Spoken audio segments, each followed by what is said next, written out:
The Fool, Carl Jung, and the Hidden Power of Tarot. There's something deeply unsettling, yet oddly liberating about the Fool.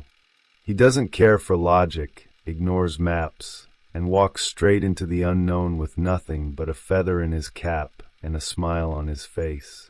In the tarot, the Fool is both the beginning and the end, the number 0, a circle without start or finish. This placement is no accident.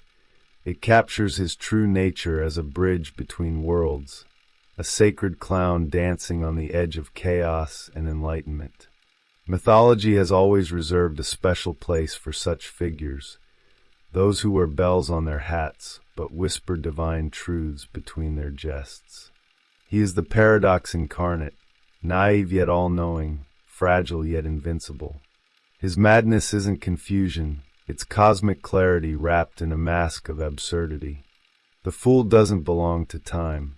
He exists outside of chronology, just like the Ouroboros swallowing its own tail. As card 22, he represents the culmination of the spiritual journey.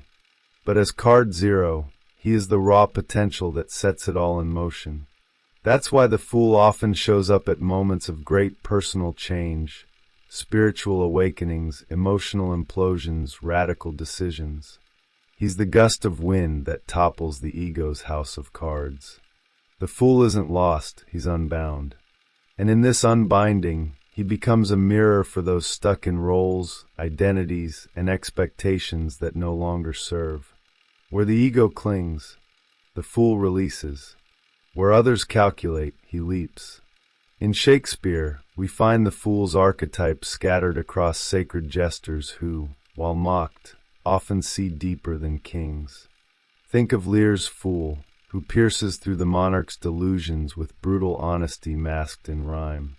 Or Puck, the merry trickster whose mischief in A Midsummer Night's Dream unveils deeper truths about love and illusion.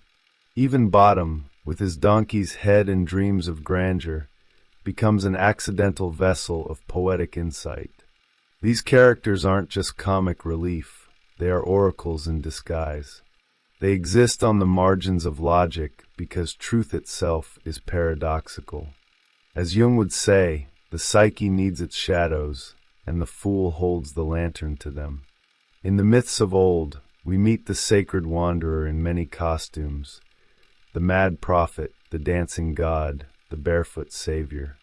He carries no sword, only a flute, or perhaps a question. In many ways, the Fool is the spirit of the question itself, open, irreverent, infinite. He reminds us that spiritual evolution isn't a straight line, but a spiral. You don't graduate from the Fool. You return to him wiser, rounder, more whole. Just like the symbol of 0, he doesn't point forward or backward. He encircles everything. And that's what makes him the most powerful archetype of all. He's the only one who can speak truth without fear, because he has nothing to lose. Anyone who's ever started over, a new city, a breakup, a breakdown, has met the Fool. He's the one who whispers jump when everyone else says stay safe. And if you listen, really listen, you'll hear more than madness in his voice. You'll hear the echoes of transformation itself, wild, sacred, and alive.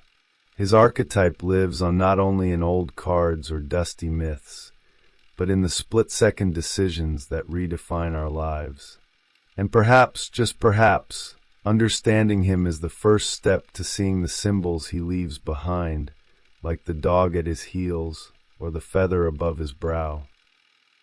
Symbolism and attributes of the Fool.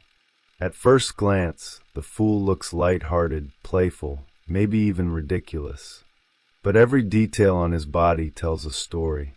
The dog isn't just a cute companion, it's instinct personified, the unconscious nipping at our heels to remind us of what we ignore.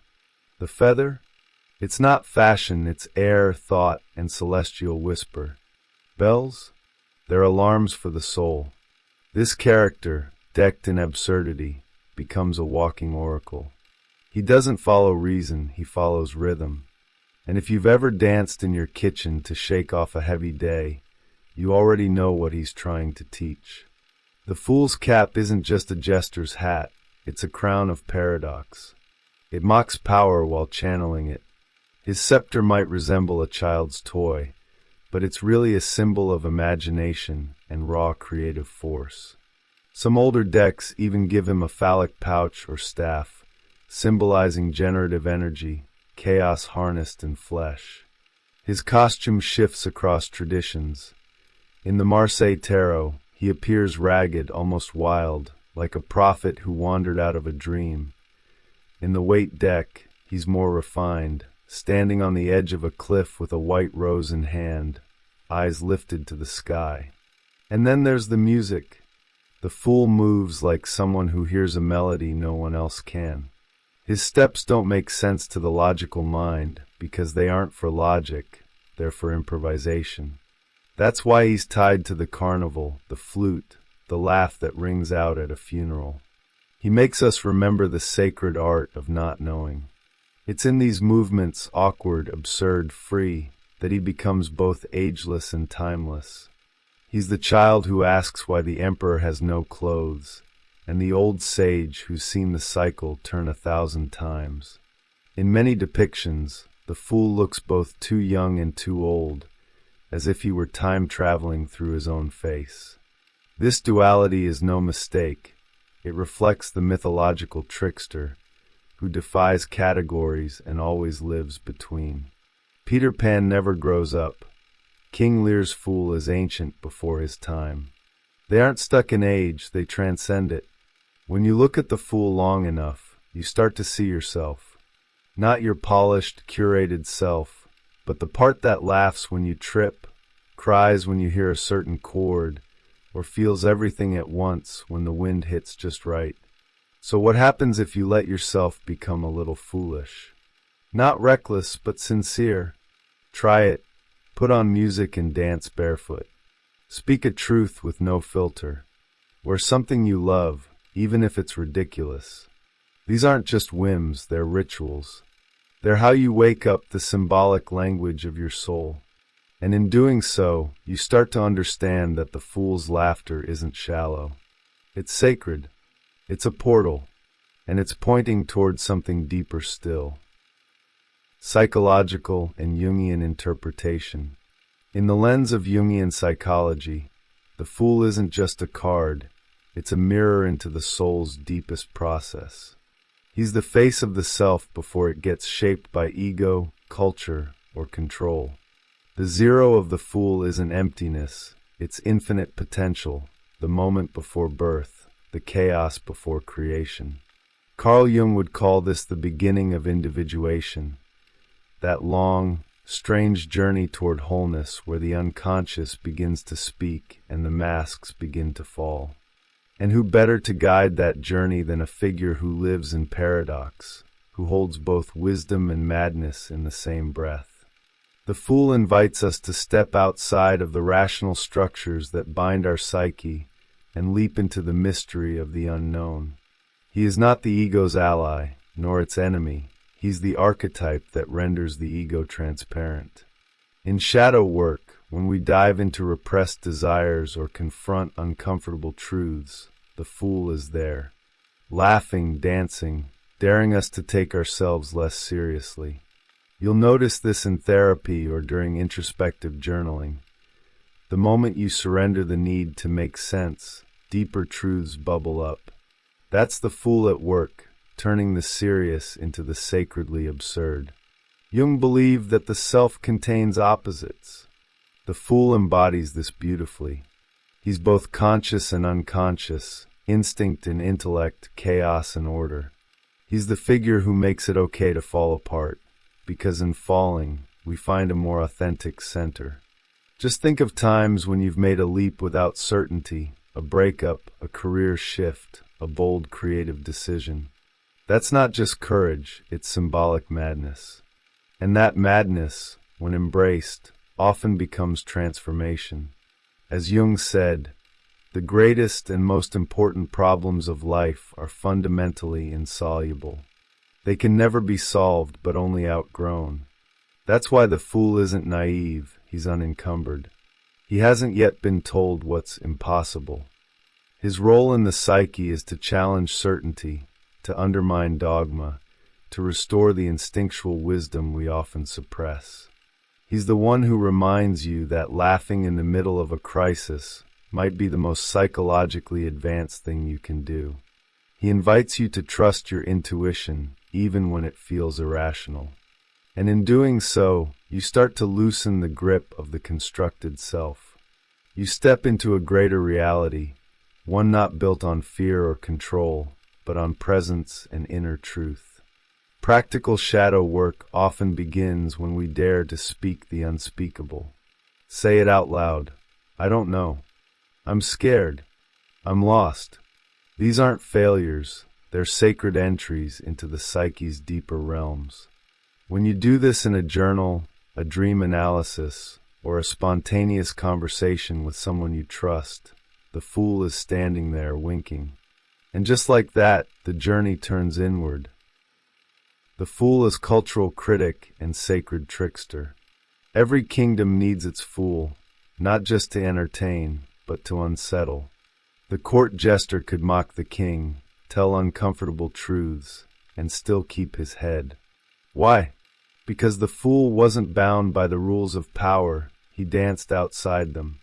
In this space of sanctioned irreverence, the fool becomes society's mirror, holding up absurdities and hypocrisies in plain sight. His laughter cuts deeper than a sword. Think of modern comedians like George Carlin or Dave Chappelle. Behind the jokes lies a sacred rebellion, a truth-telling wrapped in absurdity. That's the domain of the sacred clown. The archetype of the fool doesn't just expose the emperor's nudity, he celebrates it. He points to the artificiality of social roles, institutions, and moral posturing. That's why he thrives in carnival culture, where everything is flipped, peasants become kings, time dissolves, masks are worn and shed. It's not chaos for chaos' sake, it's structured transgression, a space where truth can breathe. We see echoes of this in the Saturnalia, Mardi Gras, or even internet meme culture, where satire becomes survival. The fool reminds us, sometimes to evolve spiritually, you have to break the rules with love. Beneath the laughter is wisdom. The fool doesn't criticize from bitterness, he reveals from compassion. He reminds us that rigidity is the enemy of growth. That's why he dances, why he speaks in riddles. Humor disarms the ego. A sarcastic remark at the right moment can pop a mental balloon we've been inflating for years. Ever noticed how the most healing conversations happen when we stop pretending? That relief when someone says exactly what no one else dares to say. That's the fool's sacred gift. He doesn't destroy for destruction's sake. He dismantles illusions so truth can reassemble itself. In every tradition we find his footprints. From Native American Hioka clowns to Zen masters like Ikkyu, the sacred trickster shows up to question, to provoke, to awaken. He doesn't speak from a pulpit, he flips the pulpit over. And in doing so, he equalizes. Kings, priests, beggars, all become human again in the face of the fool's laughter. That's what makes him dangerous to systems, but essential to souls. He brings balance through imbalance, order through disruption, clarity through chaos. His rebellion isn't violent, it's poetic. He undoes with grace what others built in fear. If you've ever laughed at something that felt too dark to face, if you've ever said the truth when you knew it would make things awkward, if you've ever dared to play in a world obsessed with seriousness, then you've already danced with the fool. And as we follow his steps deeper, we start to notice how often he hides in stories, myths, and children's tales. Myth, folklore, and fairy tales. The fool has many names across time and tale. Sometimes he's Parsifal, the innocent who stumbles his way into divine knowledge. Sometimes he's the Pied Piper, whose enchanting music leads both joy and tragedy. Other times he's Peter Pan, forever young, delighting in mischief, escaping the weight of time. These figures aren't just whimsical, They're mythic manifestations of the archetype that dances between creation and destruction. They walk into the forest when others stay on the path. And in doing so, they uncover something sacred that only those who risk madness ever find: transformation. Fairy tales often hide the deepest truths in the simplest forms. The fool appears as the youngest son, the one no one believes in, the one who isn't wise, strong, or clever enough until he is. He listens to animals, speaks to rivers, follows dreams. He succeeds where the proud fail because he acts from instinct, not strategy. If you've ever made a life decision because it felt right, even when it didn't look right on paper, you've followed the fairy tale fool. He's the sacred idiot who becomes king, not by conquering, but by surrendering to what the world calls foolish. There's a divine madness to these stories that modern culture often misses. We're taught to seek control, predictability, linear success. But mythology sings a different tune. The sacred fool reminds us that sometimes the path to salvation looks like ruin, that the hero's journey may start with falling flat on your face.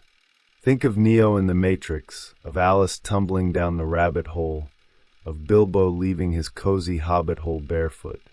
The real initiation begins not when you know what you're doing, but when you say yes to what you don't understand.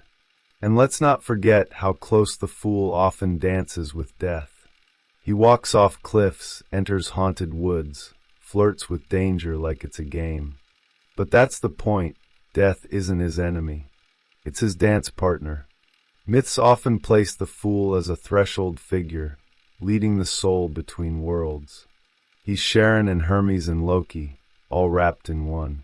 He reminds us that destruction is just transformation in disguise. In burning the old self, he makes space for something wilder, freer, more divine to emerge. This is not just narrative, it's alchemical. So next time you read a fairy tale or watch a movie that starts with a misfit, an outcast, a laughing dreamer, pay attention. That's the fool, slipping in through the side door of your psyche. He's not done speaking yet, because in the great mythic landscape of the soul, where archetypes guide our evolution, there's still a secret he's carrying, a mystery whispered by the stars themselves. Spiritual and alchemical dimensions.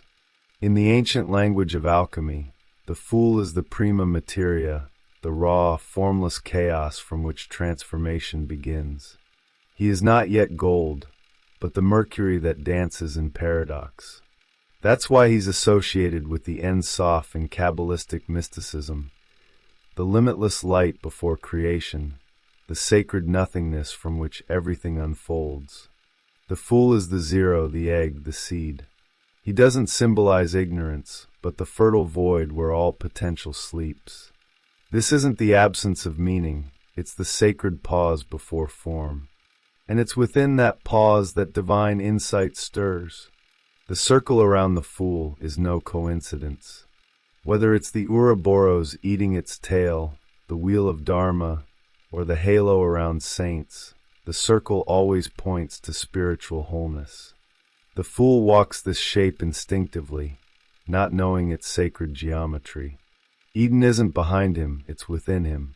He carries the sacred space wherever he steps, like a living mandala in motion. Even his cliff is symbolic, a drop into the abyss that reveals the soul's flight. For the spiritually attuned, this isn't risk, it's revelation. The edge isn't danger, it's the beginning of divinity. Mystical traditions often speak of divine madness, not as illness, but as a rupture that lets light in. The fool dances on this line. Like Sufi dervishes who spin until they dissolve, or Zen monks who answer questions with laughter, the fool brings insight through inversion. He teaches that spiritual evolution doesn't come by force, but by surrender to what appears irrational. When someone lets go of control during meditation, laughs mid-prayer, or sees a vision in a dream they didn't ask for, the fool is present. He doesn't give answers, he awakens perception. This is why many spiritual awakenings begin with a breakdown. Jobs are lost, relationships fall apart, identities crumble, and then, from the ashes, something luminous rises. That's Fool energy. He doesn't wait for permission to enter your life.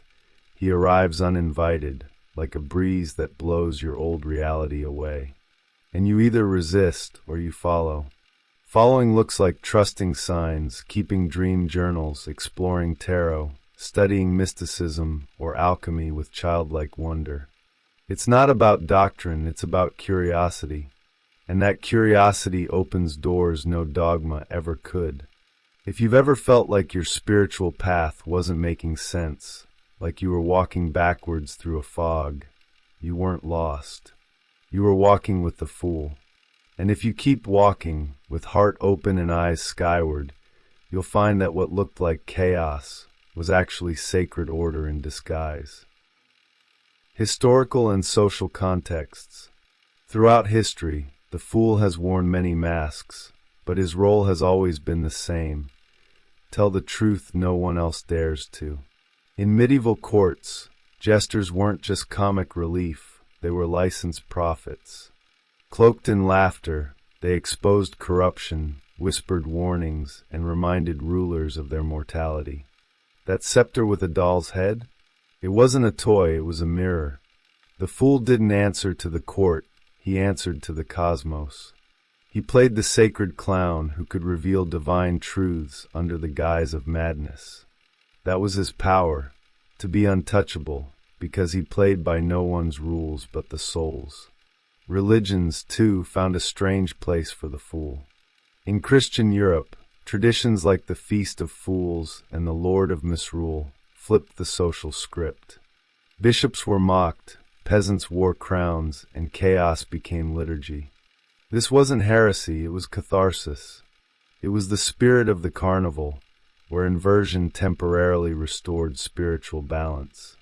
You'll see echoes of this in Hindu Holi, Brazilian Carnival, or the sacred gestures of indigenous rituals. These weren't distractions, they were mystical recalibrations. The Fool was never excluded from the sacred, he was the sacred turned inside out. In modern times, the Fool has found new stages, often in places we don't expect. Think of psychedelic countercultures, street performers, rebellious artists, or satirical filmmakers. These are today's truth speakers in disguise. They poke holes in the illusion of order. They laugh in the face of the system, not to escape responsibility, but to awaken new possibility. From Ken Kesey to Chaplin, from Banksy to Monty Python, the Fool lives on. His madness is needed because it reveals where our seriousness has become blindness. And in that exposure, change becomes possible. Even in psychiatry and institutional spaces, the figure of the Fool haunts the edges. The ones labeled crazy often carry insights society can't yet process. Sometimes it's the schizophrenic who hears the world's grief, the bipolar poet who captures ecstasy in a sentence, or the outcast who just refuses to play the game. These people become scapegoats or sages, depending on who's listening. The Fool reminds us that sanity isn't always health, and madness isn't always illness. Sometimes it's a language not yet understood, a form of truth we've forgotten how to read. So the next time you walk past someone talking to the sky, or laughing alone on a bench, pause. The Fool might be speaking through them. His message has always echoed through margins, through inversion, through masks. And if we keep listening, especially when things don't make sense, we might just start to hear what comes next. Modern psychological crisis and the Fool's role. In today's world, the Fool feels more relevant than ever, except now, we don't always recognize him. He shows up in the breakdowns, burnouts, and existential spirals that so many people quietly carry. When the soul can't breathe under the weight of productivity, conformity, or endless self-optimization, the Fool reemerges, not as a breakdown, but as a breakthrough in disguise. He whispers, "Stop pretending," in a world obsessed with pretending.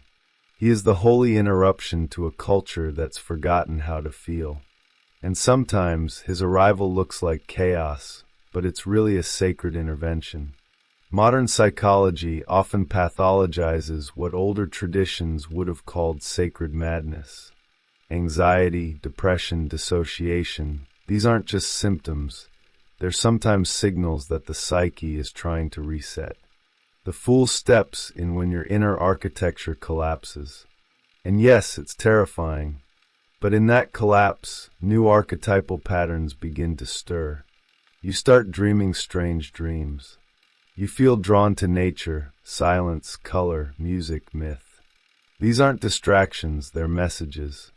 They're the fool's tools, inviting you to rebuild not with logic, but with soul. And suddenly therapy becomes mythic. Drug culture has, in many ways, become one of the fool's modern expressions. Psychedelics, while controversial, have reopened spiritual questions that science tried to bury. People report seeing symbols, reliving traumas, contacting something beyond. Is that madness? Or mysticism? The fool dances between the two. He doesn't care what your label is, he cares if you're awake. That's why many who undergo ego death through psychedelics describe it as both terrifying and beautiful. The fool is the one guiding that trip, not as a doctor, but as a cosmic jester showing you the truth behind the curtain. More than ever, we need rituals to reintegrate what the fool exposes. Breath work, expressive art, journaling, mythology, body movement, these aren't hobbies, they're survival tools. They give shape to what words can't. They allow madness to become meaning, confusion to become creativity. When someone laughs while crying, when they dance after a panic attack, when they paint without knowing why, that's the fool helping the soul speak.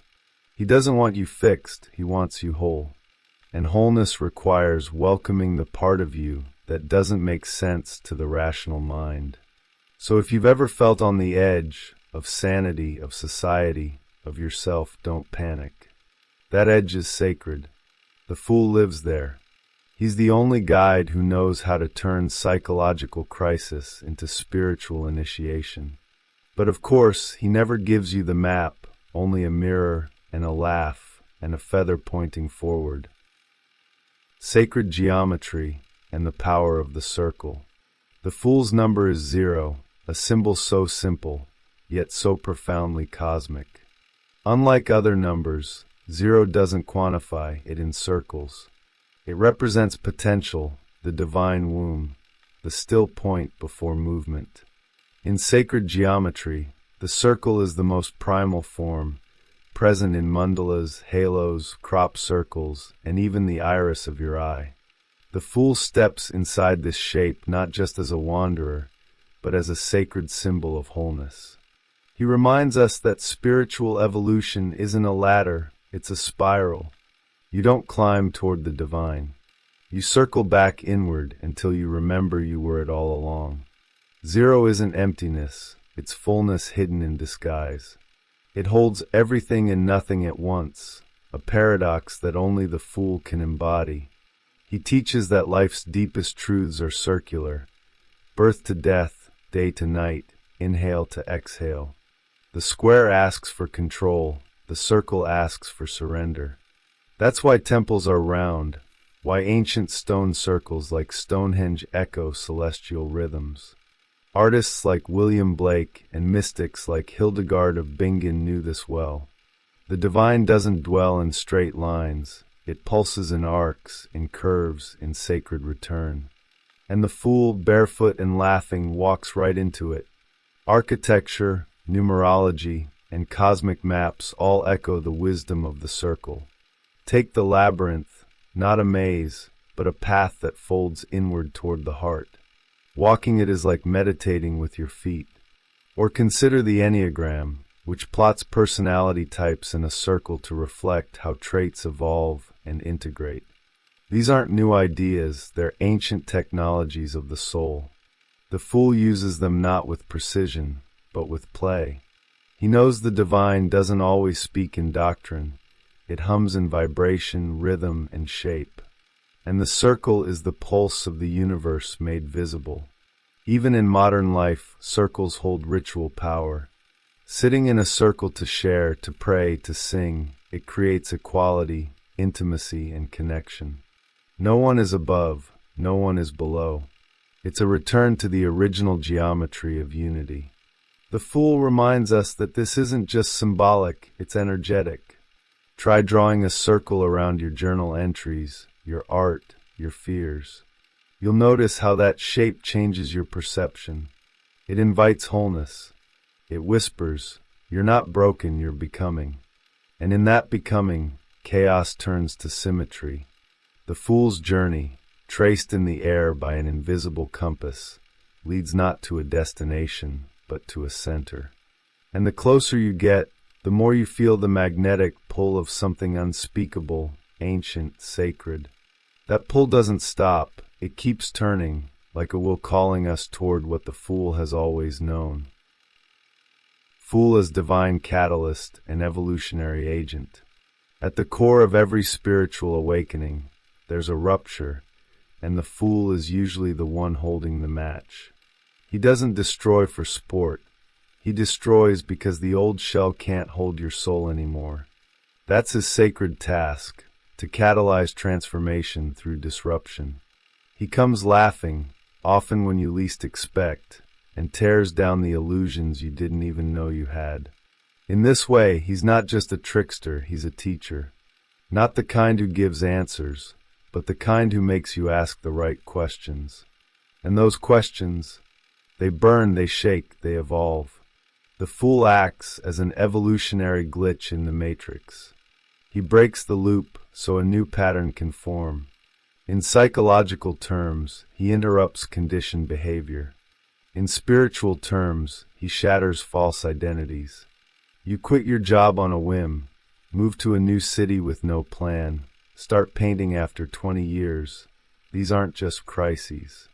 They're acts of divine rebellion. The Fool dances with chaos not to escape meaning, but to restore it. He is the spiritual defibrillator that jolts your soul back to life when numbness has taken over. And the shock! It's your first breath of freedom. But here's the paradox. The Fool isn't chaotic by nature. He carries balance within disorder. He's the one who teaches that destruction births creation, that loss invites expansion. In alchemy, this is transmutation. In myth, it's the phoenix rising. In tarot, it's the leap that makes the journey possible.